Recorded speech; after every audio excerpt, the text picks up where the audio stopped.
Assalamualaikum warahmatullahi wabarakatuh. Dalam kesempatan kali ini kami akan membahas tentang alasan kenapa balasan dendam terbaik adalah menjadi sukses. Semoga kita dapat mengambil hikmah untuk kehidupan ini. Sebelum kita mulai kisah hari ini, mari serap sisi positifnya bersama-sama. Mari fokus pada momen-momen menginspirasi yang akan membuat kita lebih baik. Jangan lupa untuk memberikan dukungan dengan cara memberikan like, meninggalkan komen, dan tentu saja subscribe channel kami di YouTube agar kita bisa terus berbagi inspirasi bersama. Terima kasih banyak atas dukungan kalian. Dibenci atau direndahkan atau digunjingkan oleh orang lain merupakan suatu hal yang umumnya sudah dialami oleh banyak orang. Ketika emosi akhirnya mencapai puncaknya, mungkin pernah terpikirkan olehmu untuk membalas mereka yang menyakitimu. Namun, saat hal ini menguasai pikiran, dinginkan hati dan kepala sejenak. Mereka yang membencimu akan semakin emosi atau semakin membencimu jika kamu berhasil menjadi pribadi yang sukses. Jadi, buat mereka makin kebakaran jenggot dengan pencapaianmu yang semakin tinggi. Biarkan mereka sibuk membicarakanmu di belakang atau menyindirmu dengan status-status tidak mengenakan di media sosial. Tutup mata dan jadikan bahan bakar untuk semakin produktif dan memanfaatkan waktu serta memusatkan tenaga untuk mengejar impianmu. Butuh perjuangan serta jalan yang panjang untuk mencapai kesuksesan. Jadi, tetap sabar dan jangan mudah untuk putus asa. Jadikan segala ejekan serta keraguan dari orang lain sebagai motivasi untuk menggapai mimpimu. Semakin sering kamu dijatuhkan, maka kamu semakin terlatih dan terus bangkit. Dengan begitu, orang yang meremehkanmu akan bosan dengan sendirinya. Bukti jika kamu bisa menang tanpa perlu berperang. Talk less, do more. Segenap usahamu kelak akan berujung kepada tergapainya mimpi-mimpimu tanpa perlu membalas balik mereka dengan cemoohan. Ketika kamu sukses, maka bisa orang yang meremehkanmu akan bungkam. Seringnya disakiti oleh orang lain bisa dijadikan sebagai pelajaran hidup, terutama untuk menyembuhkan diri dari luka-luka yang tak tampak. Dengan begitu, kamu bisa menjadi lebih baik lagi, sehingga mereka yang mencemu akan bosan dan tidak lagi meremehkanmu. Jika seseorang mencemuh Anda, entah itu kekasih, majikan, atau anggota keluarga, pepatah mengatakan bahwa hal terbaik yang dapat Anda lakukan untuk memulihkan diri adalah dengan tidak menyakitinya kembali sebanyak yang Anda inginkan. Sebaliknya, lebih baik lanjutkan hidup dan jalani hidup terbaik Anda. Apa arti sukses adalah balas dendam terbaik? Sukses adalah balas dendam terbaik adalah pepatah yang membantu kita menyadari bahwa balas dendam bukanlah jawabannya. Sudah menjadi sifat manusia untuk ingin mengembalikan apa yang kita dapatkan, terutama saat sakit hati. Kita ingin orang lain terluka saat kita terluka, terutama mereka yang menyebabkan rasa sakit itu. Namun sayang sekali, meski balas dendam bisa membantu kita merasa lebih baik dalam jangka pendek, perasaan gembira itu hanya sesaat. Kebanyakan orang yang berakal sehat tidak ingin menimbulkan kerugian lain, bahkan kerugian yang sangat merugikan kita. Rencana yang lebih baik adalah yang penuh kegembiraan dan kepuasan. Menjalani kehidupan gunakan rasa sakit hati dan penolakan untuk menjadi versi terbaik dari diri Anda. Melakukan hal ini akan membuat Anda dan menunjukkan kepada pecundang yang menyakiti Anda betapa Anda jauh lebih baik tanpa mereka, lebih bahagia dan sehat. Siapa bilang sukses adalah balas dendam terbaik? Meskipun kutipan tersebut sering dikaitkan dengan Frank Sinatra yang mengatakan balas dendam terbaik adalah kesuksesan besar, dia mungkin bukan pencetus ungkapan tersebut. Seorang penyair abad ke-17 yang berkata, hidup sejahtera adalah balas dendam terbaik, dari George Herbert. Sepertinya kedua gagasan ini digabungkan menjadi versi kutipan yang sering kita dengar, sukses adalah balas dendam terbaik. Mengapa kesuksesan adalah balas dendam terbaik? Kesuksesan memang merupakan balas dendam terbaik. Entah Anda baru saja putus cinta, kehilangan pekerjaan, keretakan hubungan dengan keluarga, atau putusnya persahabatan, mengejar kesuksesan menurut versi Anda akan membantu Anda merasa lebih baik dan membuktikan bahwa Anda tidak memerlukan apapun yang ditawarkan oleh para penentang tersebut. Inilah mengapa Anda harus mempertimbangkan untuk memperbaiki diri dan hidup dengan baik daripada melakukan balas dendam apapun yang telah Anda rencanakan. Berikut alasan bahwa balas dendam terbaik adalah kesuksesan. 1. Sukses itu luar biasa. Alasan penting mengapa kesuksesan adalah balas dendam terbaik adalah sifat kesuksesan.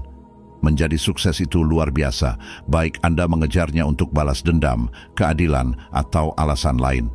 Mengejarnya adalah tujuan mulia, apapun motif Anda, definisi kesuksesan Anda.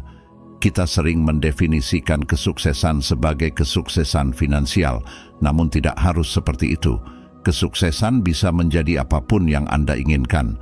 Beberapa orang menemukan keberhasilan dalam membesarkan anak-anak yang dapat menyesuaikan diri dengan baik, sementara yang lain menemukannya melalui penelitian. 2. Anda tidak akan mendapat masalah. Mari kita jujur sejenak. Beberapa gagasan fantastik kita tentang balas dendam mungkin bertentangan dengan hukum. Mungkin terasa menyenangkan untuk menuangkan gula ke dalam tangki bensin seseorang. Tetapi secara hukum, hal itu merupakan penghancuran properti dan tidak sepadan. Namun, menjalani hidup sesuai keinginan Anda sendiri adalah hal yang sah. Mengikuti tidak melanggar hukum, hasrat dan menjalani kehidupan yang hebat, Anda memiliki keharusan moral untuk menjalani kehidupan terbaik Anda. 3. Kesuksesan membantu Anda maju. Kemenangan kecil pun bisa mencerahkan suasana hati Anda. Jika Anda sedang berduka atas suatu hubungan atau pekerjaan, mungkin sulit untuk melepaskan rasa sakit hati dan kemarahan sambil berkubang di dalamnya. Namun, ketika Anda tampil dan mencetak kemenangan kecil sekalipun, Anda akan mulai merasa lebih baik. Pertimbangkan bagaimana pencapaian kecil tersebut mempengaruhi suasana hati Anda dan bayangkan hal itu dalam skala luas dalam kehidupan yang dijalani dengan baik. Tak lama kemudian, Anda bahkan tidak akan ingat mengapa Anda ingin membalas dendam. 4. Mereka tidak layak. Ketika Anda merencanakan balas dendam terhadap sesuatu, Anda membiarkannya hidup tanpa biaya sewa dalam pikiran Anda. Apapun itu tidak sepadan. Berhentilah menghabiskan waktu dan energi untuk sesuatu yang bukan bagian dari jalan Anda. Sebaliknya, habiskan waktu dan energi itu untuk dan aspirasi Anda. Anda akan menjadi lebih bahagia dan sehat dalam jangka panjang sasaran pribadi. 5. Anda akan menjadi orang yang lebih baik. Anda pernah mendengar pepatah lain, jadilah orang yang lebih besar, bukan? Ya, orang yang lebih baik adalah orang yang menolak untuk tunduk pada levelnya. Tapi ini lebih dari sekedar contoh ini. Mengatasi drama dan fokus pada diri sendiri akan membuat Anda lebih baik. Anda akan belajar mengabaikan para pembenci, penentang, dan mereka yang tidak mendukung tujuan Anda. Selain itu, Anda akan melatih diri Anda untuk melihat sisi positifnya dan mempertahankan. Pola pikir berkembang. Sementara mereka yang menolakmu berguling-guling di lumpur, kamu akan melambung tinggi. 6. Mereka akan merenungkan apa yang bisa mereka miliki. Cara terbaik untuk membalas dendam adalah dengan membuat para pecundang iri. Maksud saya bukan memamerkan kekasih baru di depan mantan yang selingkuh. Semua orang di ruangan tahu apa yang terjadi saat Anda melakukan itu. yang selama ini Anda tunda. Tunjukkan pada mereka, Anda sebenarnya terbuat dari apa kehidupan Anda dan raihlah tujuan. Ketika mereka datang kembali, meminta maaf, meminta Anda memberi mereka kesempatan kedua, Anda akan mendapatkan kepuasan luar biasa dengan mengatakan, terima kasih, tapi tidak, terima kasih. 7. Penolakan bisa memotivasi. Tidak mendapatkan promosi setelah bekerja keras rasanya tidak enak. Lebih buruk lagi bila ada dugaan kecurangan seperti pilih kasih. Anda mungkin merasakan dorongan untuk menghabiskan semuanya atau bermalas-malasan jika manajer Anda tidak menghargai pekerjaan luar biasa Anda. Apa gunanya mencoba jika terus-menerus ditolak? Itu adalah sikap yang salah. Kecuali jika perusahaan tersebut melakukan sesuatu yang jelas-jelas ilegal. Cara yang lebih baik adalah menggunakan penolakan sebagai motivator. Tanyakan kepada manajer perekrutan Anda apa yang dapat Anda upayakan untuk menjadi kandidat yang lebih baik di masa depan. Tingkatkan keterampilan Anda, dapatkan sertifikasi, dan jadikan diri Anda sangat diperlukan dalam industri Anda. Lalu, lompatan pekerjaan. Pindah ke padang rumput yang lebih hijau yang menghargai kontribusi Anda. Gunakan penolakan awal sebagai bahan bakar untuk membawa karier Anda ke tingkat yang lebih tinggi. 8. Kemenangan akan sangat manis. Apakah Anda ingat betapa Anda sangat menginginkan kesuksesan itu? Berapa banyak waktu dan usaha yang Anda curahkan untuk mencapainya? Dan akhirnya, setelah darah, keringat, dan air mata, kepuasan luar biasa yang Anda rasakan setelah mencapainya. Sekarang bayangkan betapa manisnya kemenangan menjalani hidup yang sukses setelah mereka semua mengatakan Anda tidak cukup baik. Anda hampir bisa merasakannya, bukan? Perasaan puas ketika Anda mencapai semua yang Anda impikan akan terasa jauh lebih baik setelah kerja keras yang Anda lakukan. 9. Sesuatu untuk dibuktikan kepada saya. Kenyataan pahitnya adalah terkadang kita membalas dendam sebagai perisai ego kita. Kami tahu semakin baik orang tersebut mendapatkan pekerjaan, hubungan tersebut tidak berjalan baik bagi kami, dan persahabatan tersebut tidak berjalan dengan baik. Kenyataan pahit tersebut tidak membuat penolakan menjadi berkurang. Meskipun balas dendam tidak pernah menjadi jawabannya, dalam hal ini tindakan tersebut sangatlah salah. Daripada membalas dendam, buktikan pada diri sendiri bahwa Anda bisa melakukannya, layak dan pantas mendapatkan yang lebih baik. Cara terbaik untuk mencapai hal ini adalah dengan mencapai kesuksesan dalam cara apapun yang paling penting bagi Anda. 10. Kesuksesan berbicara untuk dirinya sendiri. Salah satu hal terbaik tentang kesuksesan adalah Anda tidak perlu memamerkannya. Anda tidak perlu menertawakan atau menggosokkannya ke wajah mereka. Saat Anda sukses, dunia akan menyadarinya. Kesuksesan adalah balas dendam terbaik karena hal itu mewakili Anda. Anda tidak perlu menertawakan atau menggosokkan apapun ke wajah siapapun. Mereka akan melihatnya sendiri, dan kemudian Anda akan hidup bebas sewa di kepala mereka, bukan sebaliknya. Pembalasan sebenarnya bukan hal yang baik. Balas dendam mungkin terasa menyenangkan saat ini, tapi itu hanya sesaat, dan kemungkinan besar Anda akan merasa lebih buruk atau melihat konsekuensi yang tidak diinginkan. Pertunjukan ikonik Buffy the Vampire Slayer mengilustrasikan upaya balas dendam yang keliru dengan Vengeance Demons. Makhluk jahat ini mencari orang yang terluka dan memanipulasi mereka untuk membalas dendam. Sayangnya, keinginan tersebut biasanya diambil secara ekstrem, sehingga menyebabkan lebih banyak rasa sakit dan penderitaan bagi semua orang yang terlibat. Meskipun contoh ini menunjukkan dampak ekstrim dari balas dendam, hal ini tidak salah. Membalas dendam bukanlah hal yang baik, tidak peduli seberapa menyenangkan rasanya saat itu. Cara menjalani kehidupan yang sukses dan bebas dendam. Secara teori, semuanya terdengar indah, tetapi bagaimana Anda melepaskannya dan mengubah penolakan menjadi kesuksesan? Meski memberikan pipi yang lain bukan hal yang mudah, namun bukan berarti tidak mungkin. Berikut adalah hal-hal yang dapat Anda lakukan untuk mengatasi masalah tersebut dan menjalani kehidupan yang sukses terlepas dari tindakan orang lain. Kembangkan pola pikir positif. Langkah pertama menuju kehidupan yang sukses adalah menumbuhkan pola pikir positif.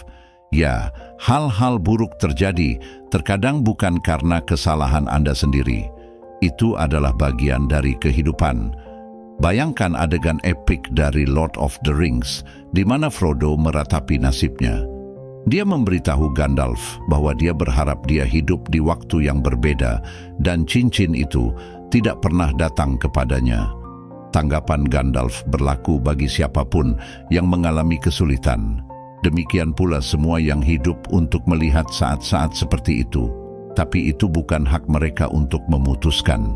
Yang harus kami putuskan hanyalah apa yang harus kami lakukan dengan waktu yang diberikan kepada kami. Intinya adalah Anda tidak akan mendapatkan apa-apa jika terus memikirkan hal-hal negatif. Anda tidak dapat memutuskan kapan hal buruk terjadi, tetapi Anda dapat menentukan apa yang harus dilakukan untuk mengatasinya. Berfokuslah pada hal-hal positif dan temukan cara untuk mengubah rasa penolakan menjadi limau manis kesuksesan. Rangkullah rasa syukur. Rasa syukur dan syukur adalah kunci untuk membantu Anda menumbuhkan pola pikir positif. Daripada memikirkan apa yang tidak Anda miliki, lihatlah apa yang Anda miliki dan bersyukurlah untuk itu. Terkadang, ketika hidup menjadi sulit untuk mengingat satu hal saja yang harus kita syukuri. Memaafkan. Pengampunan tidak selalu untuk mereka. Melepaskan kepedihan yang disebabkan orang lain akan membawa manfaat bagi Anda. Maafkan mereka dan maafkan diri Anda sendiri. Namun, bukan berarti Anda harus melupakannya. Pengampunan memungkinkan Anda untuk melanjutkan hidup Anda, tetapi melupakan dapat membuka jalan untuk mengulangi kesalahan yang sama. Rangkullah empati. Memahami situasi dan emosi orang lain dapat membantu Anda memaafkan tindakan mereka. Rangkullah empati dalam hidup Anda untuk mengenali perjuangan yang dialami orang lain. Anda mungkin menyadari bahwa mereka tidak ingin menyakiti Anda, tetapi tidak dapat melupakan rasa sakit hati mereka dan menyadari bahwa tindakan mereka menyebabkan kerugian. Mempraktikkan empati akan memberi Anda alat untuk mengetahui kapan orang terluka dan tidak mampu melihat dari sudut pandang mereka sendiri. Latihan ini akan membantu Anda menghindari situasi yang menyakitkan di masa depan dan mendapatkan apresiasi yang lebih besar atas kelemahan bawaan manusia. Dengan keterampilan ini, Anda akan menghargai betapa tidak ada gunanya balas dendam. Bagaimana jika Anda benar-benar ingin balas dendam? Sukses adalah pembalasan terbaik. Jangan biarkan kemarahan mengaburkan penilaian Anda. Jika Anda benar-benar ingin membalas dendam, jadilah sukses. Anda tidak dapat mengambil tindakan lain yang lebih memuaskan dalam jangka panjang selain menjalani hidup yang bahagia dan memuaskan. Berikut adalah contoh seorang tokoh nasional yang membalas dendamnya dengan hati yang lapang. Pada suatu hari, Buya Hamka, seorang tokoh nasional yang juga sastrawan dan ulama besar, kedatangan tamu. Sepasang kekasih, yang perempuan mengaku bernama Astuti, yang pria bernama Daniel Setiawan. Hamka terkejut ketika Astuti memperkenalkan diri. Dia mengaku putri sulung Pramudia Anantatoer, seorang tokoh sastra terkenal yang pernah mendekam di pengasingan Pulau Buru karena dituduh simpatisan PKI. Astuti mengutarakan maksud kedatangannya. Dia menyampaikan pesan dari ayahnya untuk menemui Hamka. Astuti bercerita hendak menikah dengan Daniel. Yang menjadi masalah, Pram tidak setuju jika anaknya menikah dengan pria yang berbeda agama. Astuti seorang Muslim, sedangkan calon suaminya seorang non-Muslim. Padahal Pram sendiri orang yang tak pernah menyebut memeluk agama tertentu. Ayahnya meminta Astuti menemui Hamka agar bersedia mengajari Daniel tentang Islam, sekaligus menjadi saksi pernikahan keduanya. Apa reaksi Hamka? Hamka sebenarnya layak menaruh dendam. Beberapa tahun sebelumnya, pada tahun 1983, Harian Rakyat yang berbau komunis menempatkan berita headline yang menghebohkan jagat tanah air, karya sastra yang dikarang oleh Hamka yang berjudul Tenggelamnya Kapal Van der Wijk dituding hasil jiplakan. Hamka dituduh melakukan plagiat. Tak cuma itu, Harian Bintang Timur dalam lembaran Lentera juga memuat dan mengulas sebuah tuduhan. Hamka dituding telah mencuri karangan asli dari pengarang Alfonso Carré, seorang pujangga Prancis. Sejak saat itu, berbulan-bulan lamanya kedua koran komunis itu membuat tulisan-tulisan yang mendiskreditkan Hamka. Tidak hanya menyerang karya sastranya, bahkan juga menyerang secara pribadi. Siapakah orang di balik tuduhan-tuduhan miring itu? Namanya Pramudia Ananta Toer. Selang setahun kemudian di tahun 1984, Buya Hamka yang kerap mengkritik sistem demokrasi terpimpin yang menyebabkan kekuasaan Soekarno sangat besar dan absolut, difitnah oleh orang-orang yang membencinya. Hamka dituding akan melakukan pembunuhan kepada Soekarno. Kelompok PKI ditengarai berada di balik fitnah dan tudingan tersebut. Akibatnya, atas perintah Soekarno, Buya Hamka dijebloskan ke dalam penjara tanpa melalui proses pengadilan. Padahal Soekarno lah yang mengajak Hamka pindah dari Sumatera Barat ke Jakarta. Mereka adalah sahabat lama yang sama-sama pernah berjuang untuk mendirikan dan mempertahankan republik ini. Selama 2 tahun 4 bulan lamanya Hamka berada di jeruji besi dan mendapatkan perlakuan yang kejam. Keluarganya dimiskinkan, karya-karyanya dilarang, dan nama baiknya dihancurkan. Nah, justru pada hari itu, di hadapan Hamka ada sosok perempuan yang karena ayahnya, Hamka dan keluarganya pernah hidup menderita. Tetapi Hamka memilih tidak menuntut balas. Hamka justru menyambut pasangan itu dengan ramah. Bahkan Hamka pula lah yang langsung menuntun Daniel mengucap 2 kalimat syahadat, mengajarinya keduanya tentang Islam, serta menjadi saksi nikah keduanya. Bagaimana dengan Soekarno yang pernah memenjarakan Hamka? Pada suatu hari, tanggal 21 Juni 1970, 2 orang bertamu ke rumah Hamka, pejabat tinggi, Kafrawi, Sekjen Departemen Agama, dan Maijen Soerio, ajudan Presiden Soeharto. Keduanya membawa wasiat dari Soekarno. Bila aku mati kelak, minta kesediaan Hamka untuk menjadi imam syalat jenazahku. Begitu pesan Soekarno. Jadi beliau sudah wafat? Kata Hamka bertanya kepada Kafrawi. Iya Buya, Bapak telah wafat di Respat. Sekarang jenazahnya telah dibawa ke Wisma Yaso, jawab pembawa pesan tersebut. Buya Hamka langsung gegas ke Wisma Yaso. Hamka berdiri paling depan untuk memimpin solat jenazah. Sebelum jenazah Soekarno diterbangkan ke Blitar untuk dimakamkan, Hamka pula yang mendoakan Soekarno dan meminta semua yang hadir untuk memaafkan Soekarno jika mempunyai salah dan khilaf. Dalam kesempatan terpisah, beberapa tahun berselang, salah seorang teman Pramudia, Hoedaifah Koedah, menanyakan alasannya mengirim calon menantunya kepada Hamka untuk mempelajari Islam.